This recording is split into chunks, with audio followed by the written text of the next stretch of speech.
ಕೇದಾರನಾಥಕ್ಕೆ ತೆರಳುತ್ತಾ ಇದ್ದಂತಹ ಹೆಲಿಕಾಪ್ಟರ್ ಪತನ ಆಗಿದೆ ಅನ್ನುವಂತಹ ಮಾಹಿತಿಗಳು ಲಭ್ಯವಾಗ್ತಾ ಇದೆ. ಈ ಸಂದರ್ಭದಲ್ಲಿ 5 ಜನರು ಸಾವನ್ನಪ್ಪಿದ್ದಾರೆ ಅಂತ ಹೇಳಿ ಮಾಹಿತಿ ಲಭ್ಯ ಆಗ್ತಾ ಇದೆ. ಕೇದಾರನಾಥಕ್ಕೆ ತೆರಳುತ್ತಾ ಇದ್ದಂತಹ ಹೆಲಿಕಾಪ್ಟರ್ ಪತನ ಆಗಿದೆ. ಪೈಲಟ್ ಮತ್ತು ಮಗು ಸೇರಿ 6 ಜನ ಸಾವನ್ನಪ್ಪಿದ್ದಾರೆ.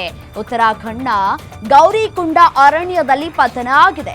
ಸ್ಥಳಕ್ಕೆ ದೌಡಾಯಿಸಿದ್ದಾರೆ ರಕ್ಷಣಾ ತಂಡದ ಸಿಬ್ಬಂದಿಗಳು. ಹವಾಮಾನ ವೈಪರೀತ್ಯದಿಂದಾಗಿ ನಡೆದಿರುವಂತಹ ದುರಂತ.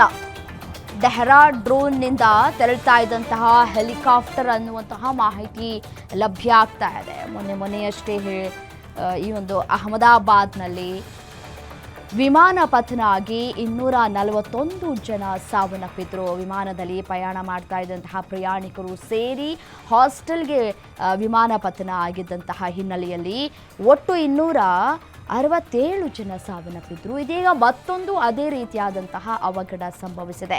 ಕೇದಾರನಾಥಕ್ಕೆ ಅಂತ ಹೇಳಿ ತೆರಳುತ್ತಾ ಇದ್ದಂತಹ ಹೆಲಿಕಾಪ್ಟರ್ ಪತನವಾಗಿದೆ. ಪೈಲಟ್ ಮತ್ತು ಮಗು ಸೇರಿ 6 ಜನ ಸಾವನ್ನಪ್ಪಿದ್ದಾರೆ. ತಮ್ಮದಲ್ಲದ ತಪ್ಪಿಗೆ ಇದೀಗ 6 ಜನರ ಜೀವ ಈಗ ಹಾರಿ ಹೋಗಿದೆ.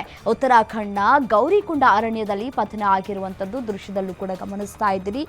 ಯಾವ ರೀತಿಯಾಗಿ ವಿಮಾನ ಪತನ ಆಗಿದೆ ಅಂತ ಹೇಳಿ, ಅಂದರೆ ಹೆಲಿಕಾಪ್ಟರ್ ಪತನ ಆಗಿದೆ ಅಂತ ಹೇಳಿ ಉತ್ತರಾಖಂಡ್ನ ಗೌರಿಕುಂಡ ಅರಣ್ಯದಲ್ಲಿ ಪತನ ಆಗಿರುವಂಥದ್ದು. ಸ್ಥಳಕ್ಕೆ ಅಧಿಕಾರಿಗಳು ದೌಡಾಯಿಸಿದ್ದಾರೆ, ರಕ್ಷಣಾ ತಂಡದ ಅಧಿಕಾರಿಗಳು.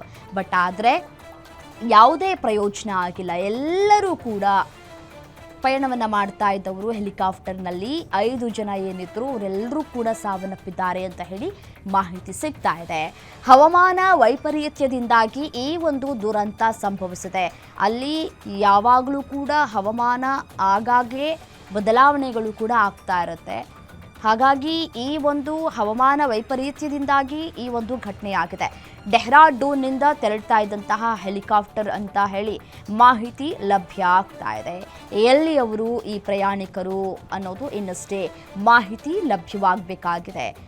ಪೈಲಟ್ ಸೇರಿ 4 ಜನ ಸಾವನ್ನಪ್ಪಿದ್ದಾರೆ. ಅಂದರೆ ಒಟ್ಟು 5 ಜನ ಪಯಣವನ್ನು ಬೆಳೆಸ್ತಾ ಇದ್ರು ಈ ಒಂದು ಹೆಲಿಕಾಪ್ಟರಲ್ಲಿ. ನೋಡಿ, ಹೆಲಿಕಾಪ್ಟರ್ ಯಾವ ರೀತಿಯಾಗಿ ಬಿದ್ದಿದೆ ಅನ್ನೋದನ್ನು ಗಮನಿಸ್ತಾ ಇದ್ದೀರಿ. ಸ್ಥಳಕ್ಕೆ ರಕ್ಷಣಾ ಅಧಿಕಾರಿಗಳು ದೌಡಾಯಿಸಿದ್ದಾರೆ.